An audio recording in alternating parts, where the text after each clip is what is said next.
ಅಯೋಧ್ಯೆ ರಾಮಮಂದಿರಕ್ಕೆ ದೇಣಿಗೆ ನೀಡಿದ ಭಕ್ತರ ಚಿನ್ನಾಭರಣಗಳು ಬಿಸ್ಕತ್ ಆಗುತ್ತಿವೆಯೇ? ರಾಮಮಂದಿರದಲ್ಲಿ ಲೆಕ್ಕ ಇಡಲು ಚಂಪತ್ ರಾಯ್ ಸ್ಥಾನಕ್ಕೆ ಬಂದ ಆ ದಲಿತ ವ್ಯಕ್ತಿ ಯಾರು? ರಾಮಮಂದಿರದ ಹುಂಡಿ ಹಣ ಅಕ್ರಮದಲ್ಲಿ ಕೈ ಜೋಡಿಸಿರುವ ಕರ್ನಾಟಕದ ಆ ಗಣ್ಯ ವ್ಯಕ್ತಿ ಯಾರು? ಕನ್ನಡ ವಾಹಿನಿಗೆ ಸ್ವಾಗತ. ನಮಸ್ಕಾರ ಸ್ನೇಹಿತರೆ.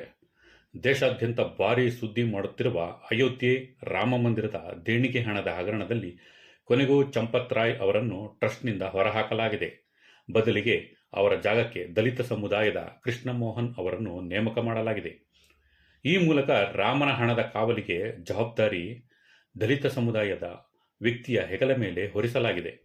ಹೌದು ಸ್ನೇಹಿತರೆ, ರಾಮ ಜನ್ಮಭೂಮಿ ತೀರ್ಥಕ್ಷೇತ್ರ ಟ್ರಸ್ಟ್ ಪ್ರಧಾನ ಕಾರ್ಯದರ್ಶಿಯಾಗಿದ್ದ ಚಂಪತ್ ರಾಯ್ ಹಾಗೂ ಅಧ್ಯಕ್ಷ ಅನಿಲ್ ಮಿಶ್ರಾ ನೀಡಿದ್ದ ರಾಜೀನಾಮೆಯನ್ನು ಜುಲೈ 7ರಂದು ನಡೆದ ಟ್ರಸ್ಟ್ ಪದಾಧಿಕಾರಿಗಳ ಸಭೆಯಲ್ಲಿ ಅಂಗೀಕರಿಸಲಾಗಿದೆ. ಜೊತೆಗೆ ವಿಶೇಷ ನಾಮನಿರ್ದೇಶನ ಟ್ರಸ್ಟಿ ಆಗಿದ್ದ ಗೋಪಾಲ್ ನಾಗರಕಟ್ಟೆ ಅವರನ್ನು ಕೂಡ ಟ್ರಸ್ಟ್ನಿಂದ ಹೊರಹಾಕಲು ತೀರ್ಮಾನಿಸಲಾಗಿದೆ. ಈ ಮೂಲಕ ಹುಂಡಿ ಹಣ ಹಾಗೂ ದೇಣಿಗೆ ರೂಪದಲ್ಲಿ ಬಂದ ಚಿನ್ನಾಭರಣಗಳ ರಸೀದಿ ನೀಡದೆ ವಂಚನೆ ಸೇರಿದಂತೆ ನಾನಾ ಹಗರಣಗಳ ತನಿಖೆ ನಡೆಸುತ್ತಿರುವ ಎಸ್ಐಟಿಯ ಪ್ರಾಥಮಿಕ ತನಿಖೆಯ ಮಾಹಿತಿ ಆಧರಿಸಿ ಇಬ್ಬರನ್ನು ಟ್ರಸ್ಟ್ನಿಂದ ಹೊರಹಾಕಲಾಗಿದೆ.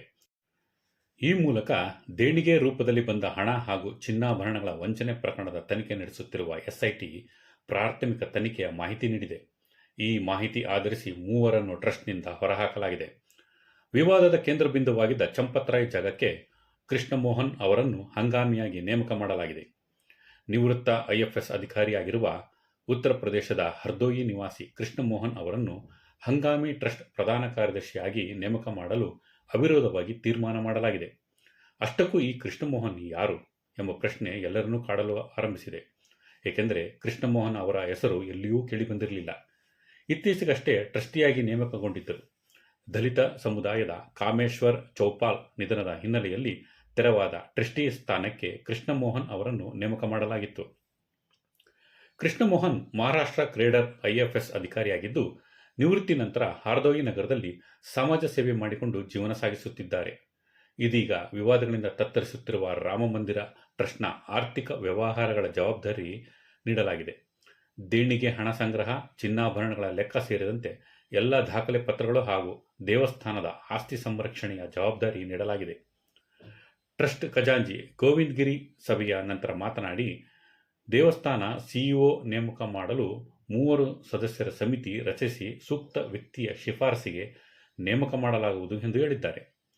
ಟ್ರಸ್ಟ್ ಸಭೆಯ ನಂತರ ಇದೇ ಮೊದಲ ಬಾರಿ ದೇವಸ್ಥಾನದ ಲೆಕ್ಕಪತ್ರಗಳ ವಿವರಗಳನ್ನು ಬಹಿರಂಗಪಡಿಸಲಾಗಿದೆ. ಈ ಮಾಹಿತಿಯ ಪ್ರಕಾರ 2020ರಿಂದ ರಾಮಮಂದಿರ ನಿರ್ಮಾಣಕ್ಕೆ ನಿಧಿ ಸಮರ್ಪಣ್ ಅಭಿಯಾನ್ ಮೂಲಕ ಸಂಗ್ರಹಿಸಲಾದ ದೇಣಿಗೆ ಹಣದ ಮೊತ್ತ 3,264 ಕೋಟಿ ರೂಪಾಯಿ. ರಾಮಮಂದಿರ ನಿರ್ಮಾಣಕ್ಕೆ ತಗುಲಿದ ವೆಚ್ಚ 2,370 ಕೋಟಿ ರೂಪಾಯಿ ಆಗಿದೆ. ಭಕ್ತಾದಿಗಳಿಂದ ಸಂಗ್ರಹಿಸಲಾದ ದೇಣಿಗೆ ಮೊತ್ತ 582 ಕೋಟಿ ರೂಪಾಯಿ ಆಗಿದ್ದು, 391 ಕೋಟಿ ರೂಪಾಯಿ ಹಣವನ್ನು ನಿರ್ಮಾಣದ ವೇಳೆ ಇತರೆ ರೂಪದಲ್ಲಿ ವೆಚ್ಚ ಮಾಡಲಾಗಿದೆ. ಉಳಿದ ಮೊತ್ತವನ್ನು ಬ್ಯಾಂಕ್ ಖಾತೆಯಲ್ಲಿ ಇರಿಸಲಾಗಿದೆಯೇ. ಭಕ್ತರು ಇದುವರೆಗೆ ಉಡುಗೊರೆ ರೂಪದಲ್ಲಿ 2,916 ವಸ್ತುಗಳನ್ನು ನೀಡಿದ್ದು, ಪ್ರತಿಯೊಂದು ವಸ್ತುಗಳನ್ನು ನೋಂದಣಿ ಮಾಡಿಕೊಳ್ಳಲಾಗಿದೆ. ದೇಣಿಗೆ ರೂಪದಲ್ಲಿ ನೀಡಿದ್ದ ಬೆಳ್ಳಿಯ ಆಭರಣ ಹಾಗೂ ವಸ್ತುಗಳನ್ನು ಕರಗಿಸಿ ಬಿಸ್ಕತ್ ರೂಪದಲ್ಲಿ ಸಂಗ್ರಹಿಸಿಡಲಾಗಿದೆ. ಪ್ರತಿ ವರ್ಷ ಈ ವಸ್ತುಗಳ ಸಂಗ್ರಹ ಕುರಿತು ಪರಿಶೀಲನೆ ಮಾಡಲಾಗುವುದು.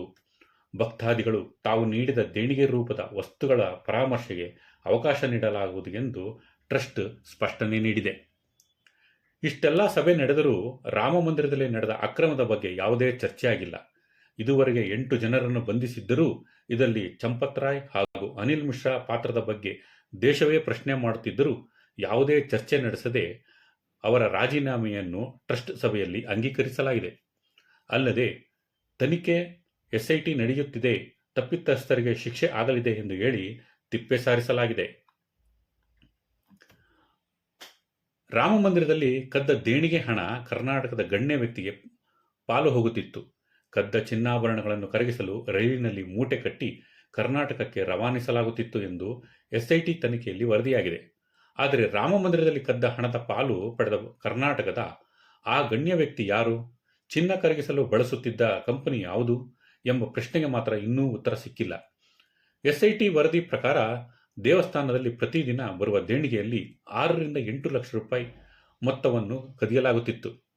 ದೇಣಿಗೆ ರೂಪದಲ್ಲಿ ಬಂದ ಚಿನ್ನದಲ್ಲಿ 1ರಿಂದ 2 ಕೆಜಿ ಎಗರಿಸಲಾಗುತ್ತಿತ್ತು.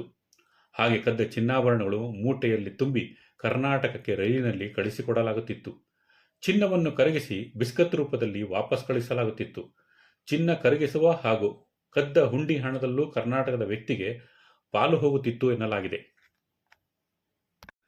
ಆದರೆ ಎಸ್ಐಟಿ ಚಂಪತ್ ರಾಯ್ ಹಾಗೂ ಅನಿಲ್ ಮಿಶ್ರಾ ಅವರನ್ನು ಠಾಣೆಗೆ ಕರೆಸಿ ವಿಚಾರಣೆ ನಡೆಸದೆ ಅಯೋಧ್ಯೆ ರಾಮ ಮಂದಿರದಲ್ಲೇ 6 ಗಂಟೆ ವಿಚಾರಣೆ ನಡೆಸಿದ್ದು ಸಾಕಷ್ಟು ಅನುಮಾನಗಳಿಗೆ ಕಾರಣವಾಗಿದೆ. ಎಸ್ಐಟಿ ತನಿಖೆಯ ರೀತಿ ನೋಡಿದರೆ ಸಣ್ಣ ಪಟ್ಟ ಮೀನುಗಳನ್ನಷ್ಟೇ ಹಿಡಿದು ವಿವಾದಕ್ಕೆ ತೆರೆ ಎಳೆಯುವಂತೆ ಕಾಣುತ್ತಿದೆ. ಇದರಿಂದ ದೊಡ್ಡ ದೊಡ್ಡ ತಿಮಿಂಗಲಗಳು ತೆರೆಮರೆಯ ಆಟ ಮುಂದುವರಿಸುವ ಸೂಚನೆ ಲಭಿಸುತ್ತಿದೆ. ಹಲವಾರು ವರ್ಷಗಳಿಂದ ನಡೆದ ಹೋರಾಟದ ನಂತರ ಅಯೋಧ್ಯೆಯಲ್ಲಿ ರಾಮ ಜನ್ಮಭೂಮಿಯಲ್ಲಿ ರಾಮ ಮಂದಿರ ನಿರ್ಮಾಣ ಕನಸು ನನಸೇನೋ ಆಯಿತು. ಆದರೆ ರಾಮರಾಜ್ಯ ನಿರ್ಮಾಣ ಆಗುವ ಕನಸು ಮಾತ್ರ ಇನ್ನೂ ಆಗಿಲ್ಲ. ರಾಮ ಮಂದಿರ ಅಕ್ರಮವೇ ಸಾರಿ ಸಾರಿ ಹೇಳುತ್ತಿದೆ. ರಾಮನ ಕಾವಲಿಗೆ ನಿಂತ ಮುಖಂಡರೇ ದರೋಡೆಕೋರರಾಗಿದ್ದಾರೆ. ಭಕ್ತರು ಮಂಕಾಗಿದ್ದಾರೆ. ಇನ್ನಾದರೂ ದೇವರ ಹೆಸರಿನಲ್ಲಿ ನಡೆಯುವ ಅಕ್ರಮಗಳು ನಿಲ್ಲುವಂತಾಗಬೇಕು. ಇನ್ನಾದರೂ ಭಕ್ತರು ಎಚ್ಚೆತ್ತುಕೊಂಡು ಮುಂದಿನ ದಿನಗಳಲ್ಲಿ ಈ ರೀತಿಯ ಅಕ್ರಮಗಳು ನಡೆಯದಂತೆ ಎಚ್ಚೆತ್ತುಕೊಳ್ಳಬೇಕಾಗಿದೆ. ಈ ವಿಡಿಯೋ ನಿಮಗೆ ಇಷ್ಟವಾಗಿದ್ದರೆ ಲೈಕ್ ಮಾಡಿ ಹಾಗೂ ಶೇರ್ ಮಾಡಿ. ಧನ್ಯವಾದಗಳು.